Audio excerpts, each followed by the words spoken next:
మేము పార్టీగా నిర్ణయం తీసుకున్నాం. ఒక ప్రైవేట్ మెంబర్ బిల్లును 6 గ్యారంటీల అమలును డిమాండ్ చేస్తూ రాష్ట్ర ప్రజల పక్షాన 2500 రూపాయలు ఎప్పుడొస్తాయా అని ఎదురు చూస్తున్న మహాలక్ష్ములు మా ఆడబిడ్డల పక్షాన 1,67,00,000 మంది 18 ఏళ్లు నిండిన ఆడబిడ్డలు వారందరి తరపున మేము ప్రైవేట్ మెంబర్ బిల్లు ప్రవేశపెడతా ఉన్నాం. 4,000 పెన్షన్ ఎప్పుడొస్తుందా అని ఎదురు చూస్తున్న 46 లక్షల మంది వృద్ధులు, వితంతువులు, నేతన్నలు, గీతన్నలు వారందరి తరపున, బీడీ కార్మికులు, ఒంటరి మహిళలు వారందరి తరపున 46 లక్షల మంది తరపున ఈ ప్రైవేట్ మెంబర్ బిల్లు పెడుతున్నాం.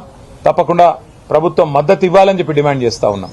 అట్లాగే వారు చెప్పారు దివ్యాంగుల విషయంలో 6,000 పెన్షన్ ఇస్తామని చెప్పారు. మరి లక్షలాది మంది దివ్యాంగులు, రాష్ట్ర వ్యాప్తంగా ఉన్న లక్షలాది మంది దివ్యాంగుల తరపున మరి ఈ ప్రైవేట్ మెంబర్ బిల్లు పెడతా ఉన్నాం. 6 గ్యారంటీలకు చట్టబద్దత కల్పించాలని అసెంబ్లీలో మరి ప్రజలకిచ్చిన వాగ్దానాలను గాలికి వదిలేసి గాలి మాటలు, కాలక్షేపం కబుర్లతో కాలక్షేపం చేయాలనుకుంటున్న ప్రభుత్వాన్ని నిలదీయడానికే ఇవాళ బీఆర్ఎస్ సైన్యం ఈ ఓరియంటేషన్ సెషన్ పెట్టుకున్నది.